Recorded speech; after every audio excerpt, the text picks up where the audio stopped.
So, you have come to hear the tale of Frederick Barbarossa, huh? Better order us another round. Maybe 3. You see, it is a great tale. But then again, everything about the man was great. Barbarossa was a man of great appetites, great ambitions, and a great red beard. But the question, huh? The question you want to know is, was that enough? Is the will of one man enough to forge an empire? For there was no Holy Roman Empire at that time. Only a gaggle of quarreling city-states. These dubiously loyal princedoms were more interested in a loose confederation than a unified empire. But Barbarossa, he believed that he was the emperor by the will of God, and he intended to bring the Holy Roman Empire back to its former glory.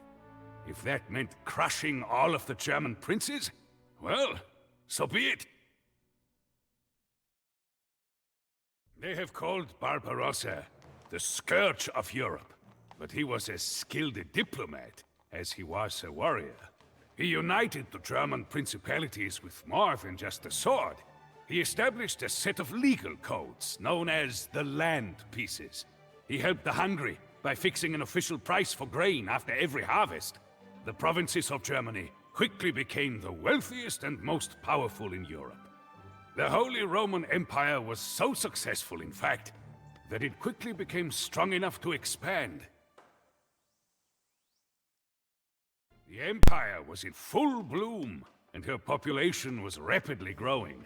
The people felled forests, drained marshlands, and reclaimed land from the sea itself. This newfound prosperity made expansion too tempting to resist. Eager to test his military might, Barbarossa set his sights east, towards the Kingdom of Poland. To assist in his invasion, Barbarossa called up one of his mightiest vassals, Henry the Lion.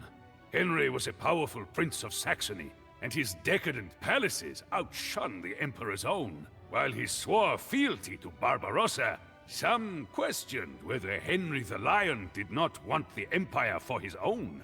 By ordering Henry the Lion to aid in the subjugation of Poland, Barbarossa meant to test his oath of allegiance once and for all. Henry expected to be drawn and quartered, the usual fate of traitors in those times.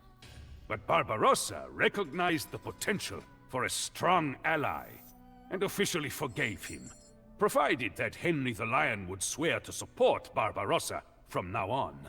Amazingly, Henry agreed. The Germans were unified, and Henry the Lion was pacified. But the Holy Roman Empire was not complete. Harkening back to Charlemagne, the Empire claimed ownership of Italy, and especially Rome. In Rome, the Pope firmly believed that it was the Church, not the Emperor, who was the ultimate authority for the Empire. Barbarossa could not convince the Pope to see things his way, so he appointed his own Pope. This, too, was not enough, for Pope and anti-Pope promptly excommunicated each other. In the end, Barbarossa had to resort again to politics at the point of a lance. If the Pope would not listen to reason, then perhaps he would concede with 2,000 German knights pouring down the Italian peninsula. The greatest of the northern cities, the virtual capital of Lombardy, was Milan. The lords of Milan were as proud as they were belligerent. Barbarossa was determined to raze Milan to the ground as a warning to all the Italian city-states, and particularly the Pope in Rome. The message was clear. He, Frederick Barbarossa, was the one and true Holy Roman Emperor. Barbarossa was not kind to the Milanese. In response to unattempted negotiations during the siege, he sent 6 Italians marching back to the city. 5 had been blinded, but the 6th only had his nose cut off, so that he could lead the other 5. Northern Italy had been mercilessly conquered and placed under imperial governance. But Italy would not submit. If anything, the destruction of Milan made the Italian cities even more incensed at their would-be emperor. As long as Barbarossa's knights were present, peace endured. But the emperor could not be everywhere at once. Whenever he went to Italy, Germany would flare up. And when Barbarossa returned to Germany, the Italians began plotting again. Milan had fallen, but the remainder of the Italian cities joined together in a confederation known as the Lombard League for the purpose of defeating Barbarossa. If Barbarossa intended to make Italy part of the Holy Roman Empire, he would have to conquer the Lombard League, city by city. But Barbarossa still had a secret weapon. Henry the Lion and his seasoned troops. Henry the Lion was immediately banished to England.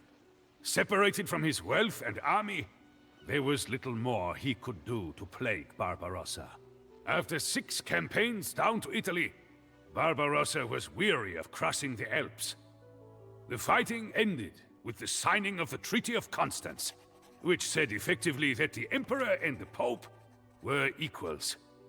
It was a tenuous peace, and one that seemed unlikely to endure, when suddenly the Pope died. The new Pope was less interested in squabbling with the Emperor than he was in events down south. You see, the Europeans were being driven out of the Holy Land. It was time for another crusade. The Holy Roman Empire was complete, and for the moment, both Germany and Italy swore fealty to Barbarossa. Alas, the peace was not to endure. The Crusader states in Palestine were crumbling. A Saracen king named Saladin had evicted virtually every Crusader from their castle. The Pope called for a new crusade, before the Holy Land became Saracen once again. Remarkably, Barbarossa agreed to undertake this new crusade for the Pope he had fought so hard against. King Philip of France and England's Richard the Lionhearted had already boarded ships bound for the Middle East. But Barbarossa's army was the largest by far, and there wasn't a fleet in Europe that could transport it. The Emperor would have to march overland, to Constantinople, and through the land of the Turks to reach the rendezvous in Jerusalem. Constantinople was the capital of the Byzantine Empire, and one of the most glorious cities on the globe. Barbarossa's army would be able to rest and resupply in Constantinople before it began the Great March. Barbarossa's weary army had marched for hundreds of miles through the cracked mountains in the heat of July. So when it stumbled upon the Göksü River, the men were astonished and grateful. Barbarossa himself could not resist plunging into the cold water without even pausing to remove his armor. To the disbelief of the surviving troops, Barbarossa drowned. Some said the Emperor could not swim in his plate armor. Others believed the 67-year-old heart had finally given out. Regardless of the exact cause of death, Barbarossa's crusade ended there, on June 10th, 1190. The Holy Roman Emperor was gone. Barbarossa's soldiers were devastated. Several knights committed suicide. Others converted and joined the Saracens. So convinced were they that God himself had deserted them. However, a handful of knights were not yet willing to board a ship bound for Europe. The body of mighty Barbarossa was fished out of the river, pickled in vinegar, and sealed in a barrel. The army of the Holy Roman Empire would not be joining in the crusade. Yet there was still a chance for a small victory. The surviving knights vowed to take Barbarossa's body on to Jerusalem. Even in death, the Emperor would keep his promise. There is a legend concerning every great king, from Arthur on through Barbarossa. that says the king will return someday, when his country needs him. Myths and legends about the sleeping emperor were passed down in German folktales. The Holy Roman Empire did not endure. She fell back into a patchwork of tiny city-states. Some would say Barbarossa's rule was a failure. But is it not a greater testament to the man that it was the force of his will alone that held the Empire together? And what of Henry the Lion? With Barbarossa gone, there was nothing stopping him from returning to the Holy Roman Empire. But I am an old man now. What harm could I possibly do?